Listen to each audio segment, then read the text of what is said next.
L'aventure de la marque Lego, ainsi une nouvelle exposition au musée du jouet à Moirans-Montagne vient d'ouvrir ses portes sous le nom de Petites briques devenues grandes. Cette exposition est extrêmement intéressante et je pense que les fous, les passionnés, les mordus de Lego s'y retrouveront, replongeront un peu dans leur enfance.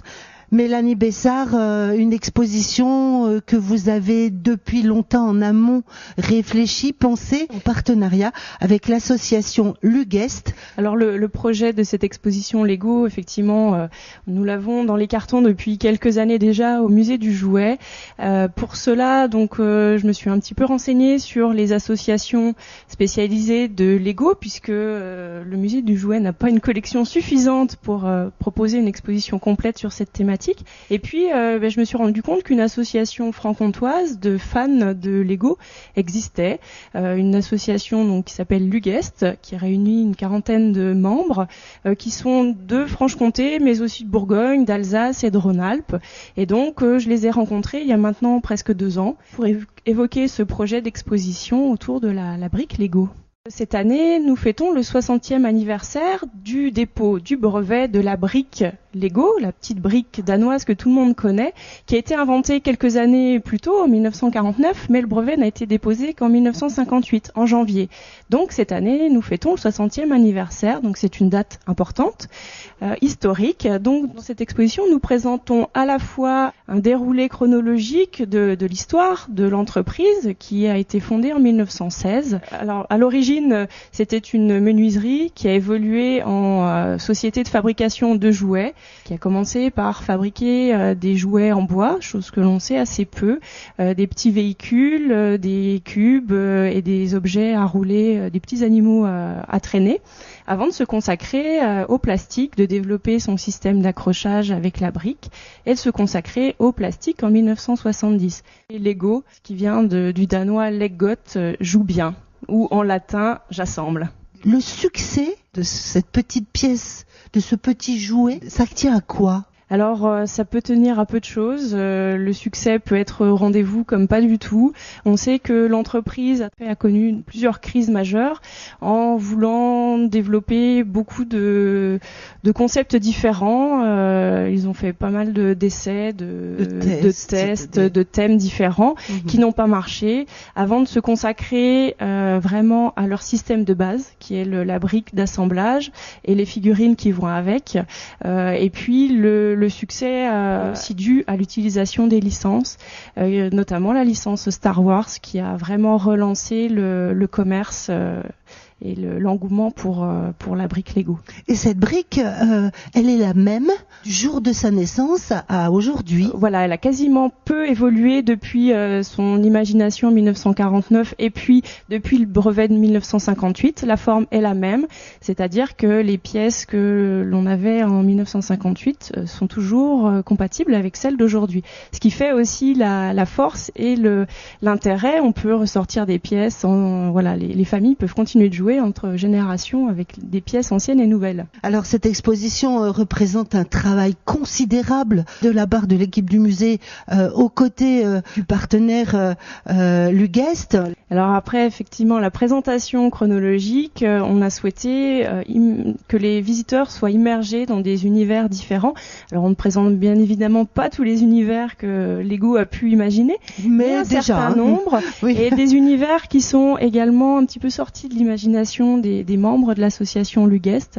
Alors on retrouve notamment une bataille spatiale Star Wars. Elle est extraordinaire, elle est magnifique. Une création d'une ville avec une mine, une fête foraine, des bâtiments de ville. On présente également un château assez impressionnant, le château de Dracula. Il fait très peur. Voilà, et sa maison hantée. Et puis différentes scénettes des univers Disney, un village de Noël, une ferme, et puis des bâtiments d'architecture. Nous avons essayé de présenter un petit peu ce que l'on voit pas forcément, l'évolution des figurines, l'évolution des formes de briques, les innovations techniques également, puisqu'il y en a eu beaucoup et ce n'est pas fini, et montrer un peu les faits marquants à travers différentes présentations. La sortie en 1978, par exemple, des 3 thèmes majeurs qui sont l'espace, les pompiers et le château fort.